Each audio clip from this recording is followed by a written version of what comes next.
Hello, I'm Jim Humphrey of Titan Trains. Today we're going to show you a little bit about tying trains down, the way we do it in our train hauler trailer. First we're going to show some of how we get the track or the locomotives onto the trailer.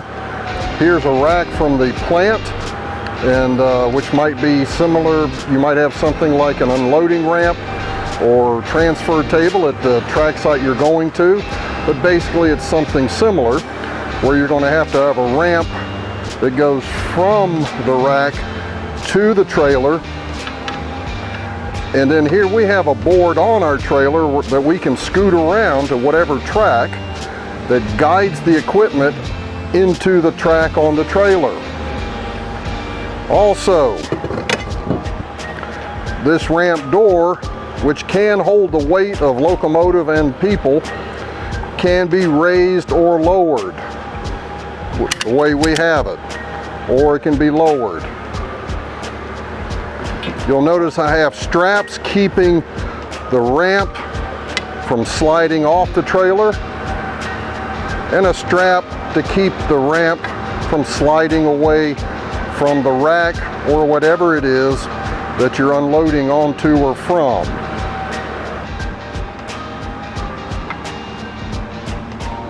Alright, a few other features of how we haul trains, and bear in mind I've been hauling trains for 35 years, and a variety of trains and a variety of hauling equipment. And this is the way that I do it now, and I've settled on now. I've had other ideas, but this is how I want to do it now. If you have asked other people, you're liable to see a lot of other good ideas. So take it all together and come up with your own way, but this will hopefully give you a good idea of how to start. One thing to note is our trains are on wooden tracks.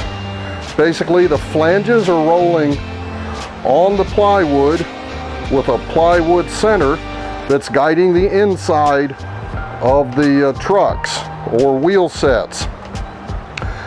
This does a number of things, from cushioning the wheel sets a little bit on the wood instead of steel to steel. Even though the trailer's bouncing around, you'll never wear this out. And then also this center track, which is 3/4 plywood, gives a very good guide for the wheel sets so that they can't bounce off of the track. It also provides a raised platform so that when we pull the locomotive down through our straps, which I'll show you in a minute, that it's now riding solid. It's pulled down against the wood so that it can't bounce. Bounce is very bad for the equipment.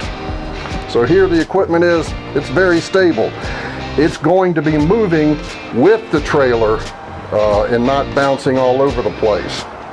This is how we tie down a locomotive. We do it several different ways. The main thing that keep in mind that we do is that we strap the straps across the pilot deck, not across the body. The pilot deck is a structural member, and it can take the abuse of a strap. Also notice that we have the straps inside pipe foam insulation, and that's a good way to keep from scratching your paint. We have a strap going around the pilot deck, pulling the locomotive down to this wood so that it's solid and not bouncing or moving around. We have a strap going around the front of the locomotive to keep it from rolling this way. On the rear of the locomotive, we have the same setup, so that now the locomotive is strapped down, can't bounce on both ends, and can't roll backwards or forwards. It's very stable and very sturdy.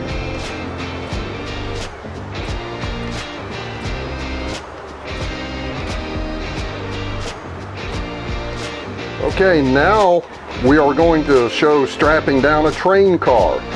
A typical train car might be a gondola, and we're going to strap it down. In this case, we're going to put a strap around the body, and that's how we're going to hold it down from bouncing or swaying back and forth. Do not do that with the locomotive, but on a train car, the sides and generally the roof, much of the roof points are structural members where you can strap around them. On each end of the car we have a strap, and going to a secure point, and that keeps the car from rolling back or the other way. At the other end of the car there's another strap to keep the car from rolling.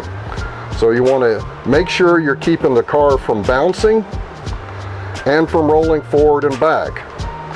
It's also sitting on the same track panel system where there's 3/4 wood to guide the wheels to help keep them in place in case there is a little bit of bounce. Alright, moving blankets are a good accessory to have. You might have these in case you want to cover your equipment as you're traveling to keep things from potentially bouncing on them or just stuff falling against them. Also, here we have a seat, one of our seats for a gondola, and it's sitting in the gondola.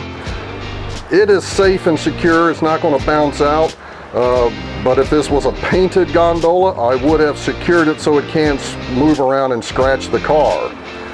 Again, here's just a strap over the car body. It's not extremely tight, but it is snug, so that you can see the car while it goes back and forth a little bit, and I might tighten it up some now. It's not going to bounce around. So here, let me tighten it up.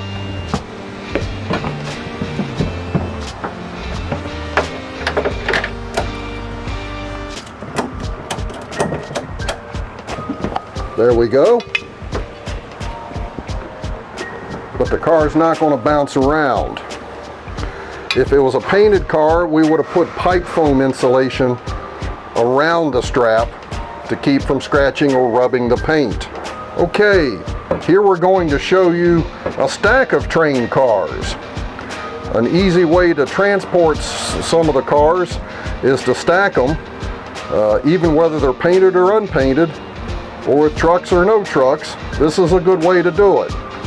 See, the stack is pretty sturdy, and what I've done is, again, we've secured the bottom car with this strap around the end, each end, so it won't move forward or backwards. Then we've put a board across the top rail like this that the trucks sit on, and now the second car is sitting on that board and can't move past the stops of the trucks. It's secured to the car, has a little bit of give, but it's not going to bounce around a lot because we have a strap around the second car pulling down against the first car. That's going to keep it from moving and bouncing around. We also have a stabilizing apparatus so that the car can't rock back and forth. And it's a simple thing made out of a couple of pieces of wood that I might put under the car.